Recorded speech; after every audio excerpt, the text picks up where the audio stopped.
우리가 전 시간에 그런 말씀을 드렸습니다. 이 창세기에 두 줄기가 있다고 말씀을 드렸죠. 그래서 워드 시스템, 즉 하나님의 말씀을 쫓아 살아가는 사람들이 있고, 월드 시스템, 그래서 세상의 기준과 세상의 방법을 가지고 살아가는 사람들이 있다. 그 대표적인 사람들이 야곱과 이 에서라고 할 수 있습니다. 이 야곱의 가정, 또 그 아버지였던 이삭의 가정에 대해서 우리가 전 시간에 그런 말씀을 드렸어요. 지금 이삭의 가정에 있어서 문제는 26장에서 또 27장에서 말씀하고 있는 것처럼 단순히 이삭이 늙었고 이삭의 눈이 어두워졌기 때문이 아니라는 거죠. 27장에서 이삭의 눈이 어두워졌으므로 또 이삭이 늙게 되었으므로 이제 그 아들 에서에게 은밀히 축복하는 그런 장면을 통해서 이 가정에 문제가 시작되는 것을 보게 됩니다. 그러나 진정한 문제는 뭐냐면 오늘 이삭이 나이가 들었기 때문에 문제가 아니라, 눈이 어두워졌기 때문에 문제가 아니라 바로 이삭이 분별력을 잃어버렸기 때문입니다. 오늘날 많은 사람들이 내 육신의 모습들이 늙어지고 연약해지고 있기 때문에 문제가 시작된다고 여기며 살아갈 때가 참 많이 있습니다. 혹은 내 삶의 어떤 지탱하는 힘이 사라질 때, 경제력이 약해지고 건강이 무너지고 꿈이 자꾸 사라질 때, 마치 이 아브라함이 죽은 자기의 육신을 자꾸 바라보는 것처럼 오늘 우리의 소망이 점점 사라질 때 오늘 우리는 문제가 생긴다고 여길 때가 있습니다. 그러나 창세기 27장에서 지금 말씀하고 있는 내용은 무엇이냐면은 바로 오늘 우리의 문제의 시작은 하나님의 뜻을 분별하지 못하는데 시작됐다고 말씀하고 있어요. 우리가 성경을 통해서 알 수 있듯이 이삭은 처음부터 기도했던 사람이었습니다. 아내를 맞을 때도 그는 기도했던 사람이었어요. 또 이 르브가가 아이를 잉태하지 못할 때도 그는 하나님 앞에 부르짖었던 사람이었습니다. 뿐만 아니라 이 르브가가 기도를 통하여 두 아이를 잉태했을 때 그 태중에서 그 아이들이 싸움을 할 때 하나님 앞에 기도했던 사람이 이삭이었습니다. 그런데도 불구하고 그는 하나님의 뜻을 이 노년에 분별하지 못함으로 말미암아 어려움이 시작됐다고 말씀하고 있습니다. 이처럼 오늘 우리가 한평생 하나님의 뜻을 묻고 기도했던 삶을 산다 할지라도 오늘 우리가 하나님의 뜻을 분별하지 못하는 순간, 영적인 예민함이, 민감함이 사라지는 순간 문제가 시작되는 것입니다. 둘째로 이삭의 가정의 문제는 하나님을 신뢰하지 못하는 데 있습니다. 약속의 성취를 오늘 많은 사람들이 인즉 방법으로 성취하려고 할 때가 참 많이 있습니다. 그러나 창세기 27장에서 보여주는 말씀은 뭐냐면 하나님의 일을 조작하려는 시도는 반드시 대가를 지불하게 되어 있다는 거예요. 이삭, 여러분 어떤 사람입니까? 임종을 준비하면서 에서만 불렀습니다. 의도적으로 야곱을 배제했던 것이었습니다. 리브가 어떻습니까? 이삭의 그 은밀한 제안을 들었음에도 불구하고 그것을 공개적으로 또 이 남편에게 또 건의하고 또 이야기하지 못하고 오히려 속임수를 쓰고 남편을 속이는, 하나님을 속이고 야곱을 부추기는 그런 일을 하게 되었습니다. 야곱은 어떻습니까? 어머니의 말을 따라 축복을 얻기 위해서 속임수를 쓰고 아버지를 속였어요. 여러분, 이 가정의 문제가 무엇입니까? 이 가정의 문제는 하나님께 주권을 맡기지 못하는 데 있다는 거예요. 이삭도 어떻습니까? 이 두려움 가운데 하나님 앞에 언약의 자손을 맡기지 못했고, 리브가도 야곱도 좀 힘들고 어려운 처지가 있을 때에 하나님 앞에 오늘 우리가 내 자신을 맡기고 드리지 못한 채 나의 방법, 은밀한 속임수를 쓰고 있다는 것을 볼 수 있습니다. 그들은 한결같이 믿음의 사람이었다고 말하고 있지만은 이 창세기 27장의 말씀을 통해서 전혀 하나님을 신뢰하지 못하는 그러한 삶을 살아가고 있습니다. 오늘 많은 사람들이 이와 같은 삶을 살아갑니다. 하나님을 믿는다고 말하고 하나님의 약속을 신뢰한다고 말하고 있지만은 한편으로는 이 야곱의 가정, 이삭의 가정과 같이 하나님의 방법을 신뢰하지 못한 채 살아갑니다. 여러분, 고난이 오면, 어려움이 오면 약속의 자녀도 믿음의 사람도 한결같이 하나님을 신뢰하며 기다리지 못한 채 나의 방법을 가지고 살아가려 할 때가 많이 있습니다. 기도하는데, 믿기는 하는데 오늘 우리는 기다리지 못하고 순종하지 못하며 역시 살아갈 때가 참으로 많이 있습니다. 그런 의미에서 셋째로 약속의 성취를 위해서 야곱은 기다려야만 했습니다. 약속의 성취는 기다리지 않고서는 안 됩니다. 약속의 성취는 정당한 방법을 통해서 이루어야 합니다. 성경에 자기의 힘으로 언약을 이루려 했던 사람들이 참 많이 있죠. 대표적인 사람들이 모세가 40세가 되었을 때에 자기의 힘으로 하나님의 언약, 하나님의 뜻을 이루려 하였습니다. 여호수아가 아이성 전투에서 자기의 힘으로 무엇인가를 이룰 수 있다고 생각했습니다. 사울이 전쟁을 앞두고 기다리지 못한 채, 기도하지 못한 채 자기의 힘으로 무엇인가를 이루려 했습니다. 그러나 성경 어떤 곳에서도 자기의 힘으로 언약을 이루려는 그 시도를 하나님이 기뻐하지 않으셨습니다. 엘리야가 비를 내릴 때 자기의 힘으로 이루려 하지 않았어요. 하나님 말씀하시면 비록 지금 비구름이, 먹구름이 밀려오지 않는다 할지라도 7번씩 또 하나님이 원하시는 그 때까지 하나님 앞에 기도하고 언약을 기다렸던 사람이었다는 것을 오늘 우리는 알 수 있습니다. 다윗이 왕위에 오를 때 자기의 힘으로 그것을 이루려 하지 않았습니다. 얼마든지 사울을 죽일 수 있는 기회가 있고 원수를 갚을 기회가 있었음에도 불구하고 하나님께서 기름 부은 자를 자기의 손으로 피 흘릴 수 없다고 하는 그 원칙을 가지고 살았습니다. 그는 그렇게 사울을 죽이지 않음으로 말미암아 험악한 세월을 보내야 했음에도 불구하고 전혀 자기의 힘으로 그것을 이루려 하지 않았다고 말씀하고 있습니다. 사랑하는 성도 여러분, 오늘 우리가 문제의 시작은 이처럼 하나님을 신뢰하지 않을 때 벌어집니다. 어떠한 경우도 오늘 우리가 기다리고 하나님의 약속을 믿고 신뢰하며 엘리야와 같이 다윗과 같이 기다리면 하나님은 반드시 오늘 우리를 통하여 하나님의 뜻을 이루어 가실 줄로 믿습니다. 자, 오늘 말씀을 봅니다. 오늘 말씀은 우리가 창세기 27장에서 살펴보았듯이 하나님의 일을 조작하려는 그 시도, 이 이삭과 야곱의 이 가정, 반드시 대가를 치르게 되어 있다. 이렇게 말씀하고 있어요. 오늘 본문은 이러한 관점에서 이삭의 가정이 어떤 대가를 지불하고 있는지, 그들의 선택에 대해서 하나님께서 어떻게 지금 이삭의 가정과 야곱을 다루어 가시는지 말씀하고 있습니다. 첫째로 하나님이 다루시는 방법은 축복을 받아도 광야를 경험하는 삶을 살아야 한다는 거예요.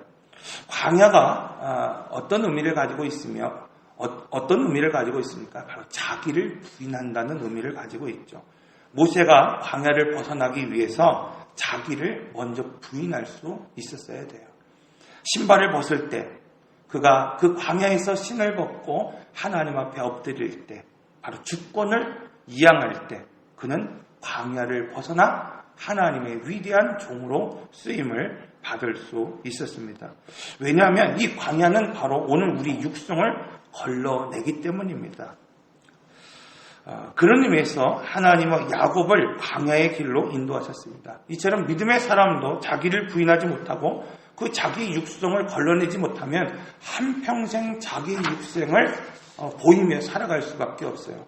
여러분, 우리가 잘 알고 있는 사울을 보십시오. 그는 왕으로 기름 부음을 받은 사람이었습니다. 그런데 그는 광야를 통과하지 못한 사람이었어요. 자기의 육성을 걸러내지 못했습니다. 그로 말미암아 평생 자기의 육성을 드러내며 포악한 삶을 사는 왕이었다는 것을 성경은 오늘 우리에게 분명하게 말씀하고 있습니다. 그러나 다윗을 보십시오. 그도 기름을 부음을 받았습니다. 그러나 그는 왕으로 기름을 부음을 받았음에도 불구하고 광야의 삶을 살아가게 되었어요. 그곳에서 그는 육성을 걸러내었고 평생 육성을 드러내지 않는 삶을 사는 것을 오늘 우리가 볼 수 있습니다. 얼마든지 사울을 죽일 수 있고 얼마든지 자기의 힘으로 원수를 갚을 수 있음에도 불구하고 그는 자기의 육성을 드러내지 않은 채 그를 왕으로 하나님께서 세우실 때까지 기다리며 보냈습니다. 여러분, 밧단 아람, 지금 이 아브라함이 소명을 받은 곳입니다. 리브가의 고향이기도 합니다. 야곱은 그곳에서 자신이 했던 것과 동일한 다름을 지금 받고 있어요. 그가 속이는 자였기에 하나님은 그가 믿고 의지했던 삼촌에게 속임을 당하게 하십니다. 하나님은 야곱이 변할 때까지 그를 다루어 가십니다. 밧단 아람에서 삼촌을 통해서 다루어 가십니다. 약복감을 통하여서 두려움을 통하여 그를 다루어 가십니다. 세겜에서 자녀를 통하여 그를 다루어 가십니다. 변화될 때까지 하나님은 야곱을 다루어 가시는 거예요. 사랑하는 성도 여러분, 기름 부음을 받는 것이 중요한 것이 아닙니다. 내가 지금 올 한 해 축복을 받는 것이 중요한 것이 아닙니다. 은혜를 받는 것이 중요한 것이 아닙니다. 축복을 받고 은혜를 받아도 내가 이처럼 다름을 받지 못하고 내 육성이 걸러내지 못하면 하나님의 사람으로 결코 쓰임을 받지 못하기 때문입니다. 여러분, 2016년도 또 새해가 시작된 2017년도 여전히 오늘 이 광야 같은 삶을 살아가고 계십니까?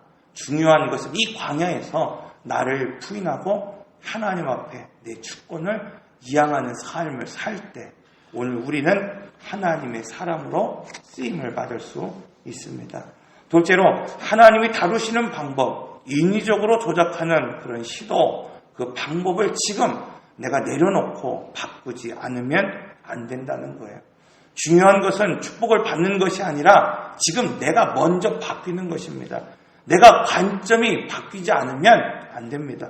창세기 28장 6절에서 9절의 말씀을 잘 읽어보면 에서의 관점에 대해서 이렇게 말씀하고 있어요.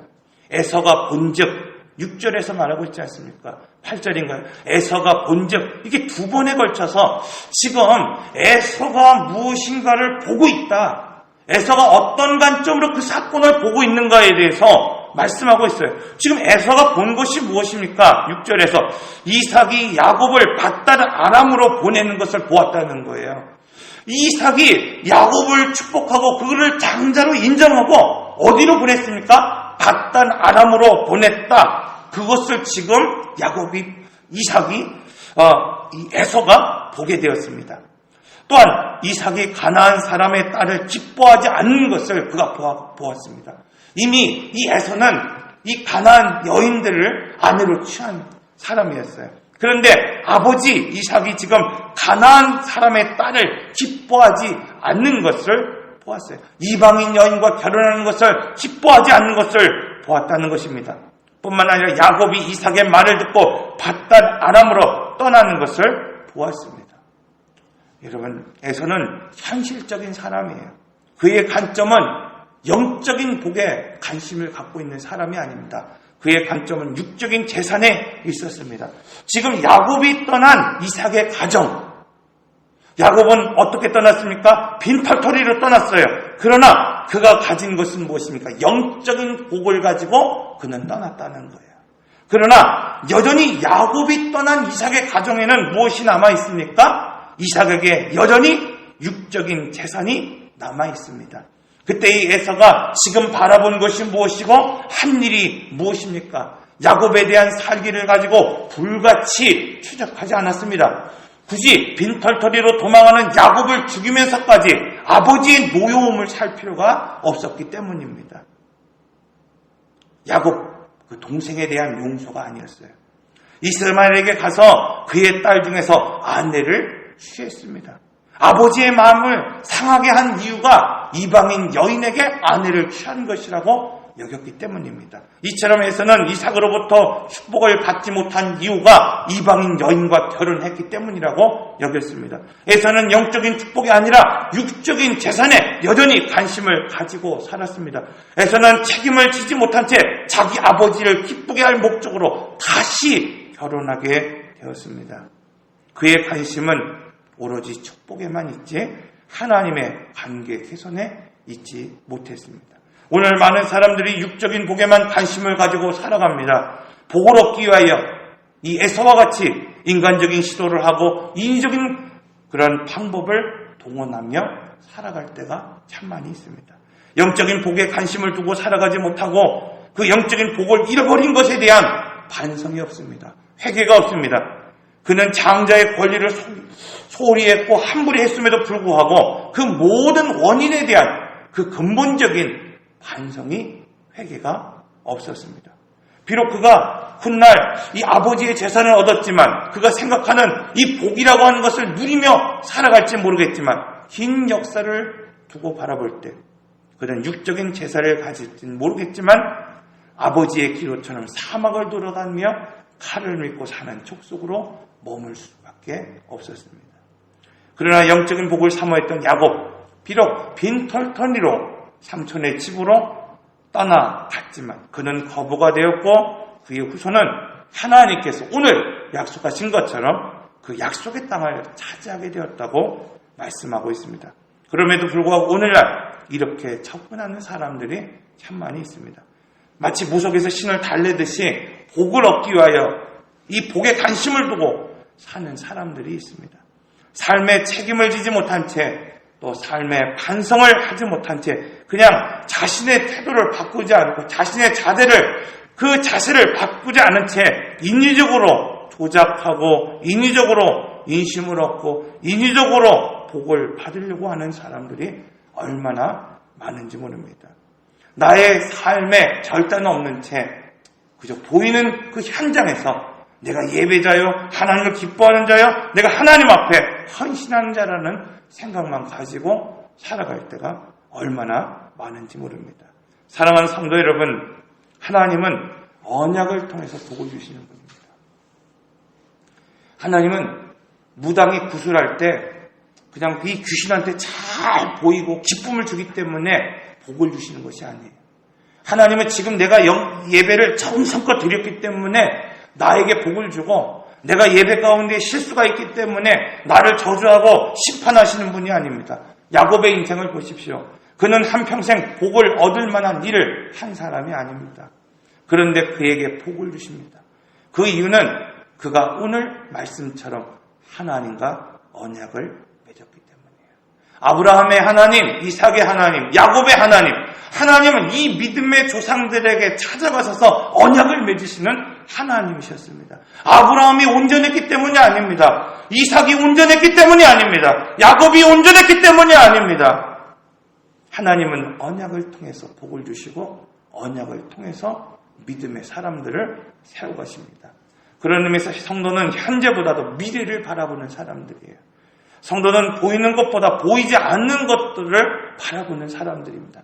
지평 아래의 것이 아니라 지금 지평 너머의 것을 바라보는 사람들입니다. 얼마의 재산이 아니라 영적인 복에 관심을 가지고 바라보는 사람들입니다. 사랑하는 성도 여러분, 이 복을 바라보며 살아가는 오늘 한 해가 되시기를 바랍니다. 셋째로 하나님이 다루시는 방법, 이 축복의 사람, 그를 베델로 인도하셨다고 말씀하고 있습니다. 여러분, 복은 뭘까요? 여러분, 복의 사람은 어떤 사람일까요? 복의 사람은 얼마간의 재산을 가지고 살아가는 사람이 아니라 복의 사람은 일상에서 함께 하시는 하나님을 경험하는 사람이 바로 복의 사람입니다. 이스라엘 백성들이 38년 동안 구름기둥과 불기둥을 쫓아 살아갔지만 하나님의 임재가 있는 것 같지만 여러분, 현상만 쫓아갔다 이렇게 말씀하고 있지 않습니까? 그들이 기적을 체험했지만 그 가운데 역사하시는 하나님과 인격적인 교제를 하지 못했어요. 그래서 어떻습니까? 38년 동안 그 어떤 사람도 경험하지 못했던 기적과 이적을 경험했음에도 불구하고 그들의 1세대들이 광야에서 죽임을 당할 수밖에 없었다는 거예요. 여러분, 기적이 중요한 것이 아닙니다. 복이 중요한 것이 아닙니다. 하늘에서 내려오는 만나가 중요한 것이 아니에요. 일상에서 오늘 우리가 하나님을 경험하는 그런 삶을 반드시 살아갈 수 있어야만 합니다. 에레미야 1장 11절에서 12절의 말씀을 보면 하나님께서 에레미야 선지자를 부르시는 장면이 소개되고 있습니다. 여호와의 말씀이 또 내게 임하니라. 이르시되 에레미야야 내가 무엇을 보느냐 하시매 내가 대답하되 내가 살구나무 가지를 보나이다.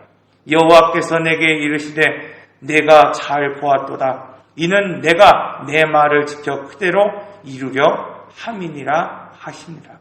여기 나오는 살구나무, 이 팔레스타인 지역에서 가장 먼저 꽃을 피우는 나무입니다. 그 나무의 이름이 샤케드라고 하는 언어예요. 이 샤케드, 깨어있다라는 의미를 갖고 있습니다. 가장 이른 봄, 먼저 깨어난다는 의미를 가지고 있어요.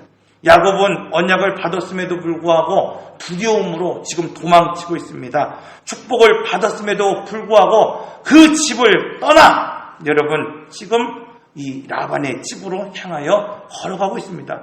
그 두려움 가운데, 그 무서움 가운데 하나님은 이 베델의 사건을 통해서 야곱에게 이 아브라함의 하나님이 아니라 아버지의 하나님뿐이 아니라 바로 야곱 자신의 하나님이심을 언약하고 맺어 주셨어요. 이 에레미야에게 있어서 이 샤카드 살구나무의 환상이 하나님은 바로 언약이 그 때가 되면 어김없이 깨어나 현실이 되는 것처럼 야곱에게 있어서 샤카드 이 루스의 이 환상 그 경험은 바로 육신의 잠에서 깨어난 것이 아니라 바로 영적인 잠에서 깨어난 것을 지금 오늘 우리에게 보여주고 있습니다. 창세기 28장 16절 말씀을 보면 이 루스라고 하는 샤케드라고 하는 이 동일한 언어를 갖고 있는 그곳에서 야곱이 잠이 깨어 이르되 여호와께서 과연 여기에 계시거늘 내가 알지 못하였도다. 여러분 오늘 우리도 야곱과 같이 루스 이 샤케드에서 베델로 바꾸기 위해서 영혼의 잠을 깨울 수 있어야 됩니다. 루스와 같은 우리의 일상의 자리, 두려움의 자리, 광야의 자리, 그 자리가 하나님의 전이 되고 하나님의 이 문이 되기 위해서 꿈을 실제로 이루어낼 수 있는 사람들이 되어야만 합니다. 루스가 베델이 되는 이유는 다른 것에 있는 것이 아니에요.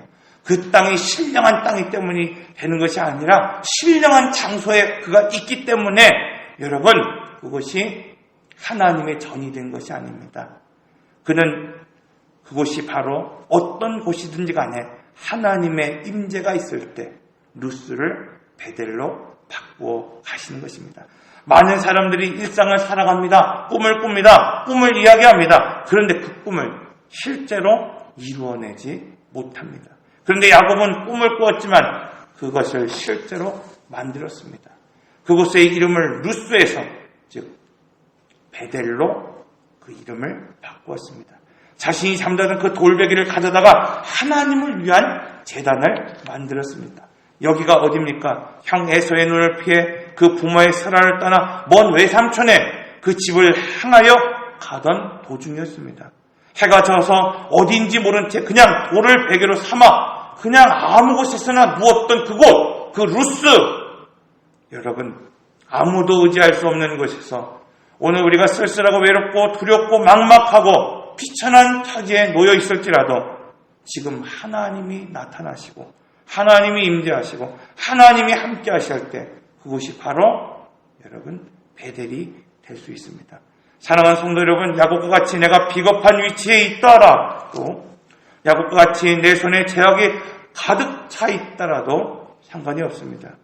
그곳에 오늘 이 루스에서 오늘 우리가 하나님을 받아들이면 꿈을 실제로 오늘 우리가 고백하고 그곳을 베델로 바꾸며 오늘 우리가 돌 베개를 바로 하나님의 제단으로 오늘 우리가 삼고 오늘 우리가 하나님을 받아들이면 그 일상이 바로 베델로 되어집니다.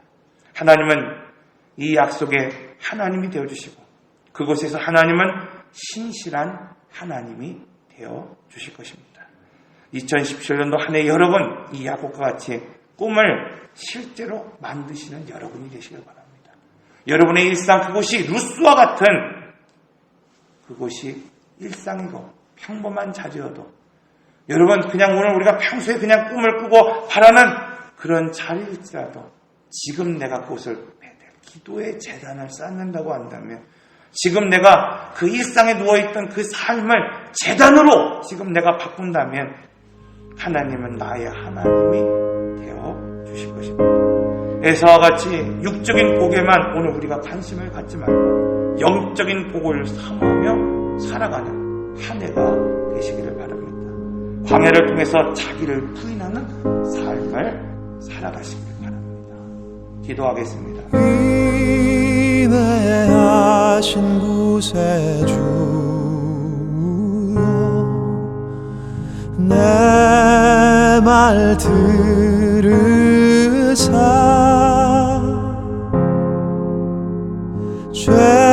죄인 노라 하실 때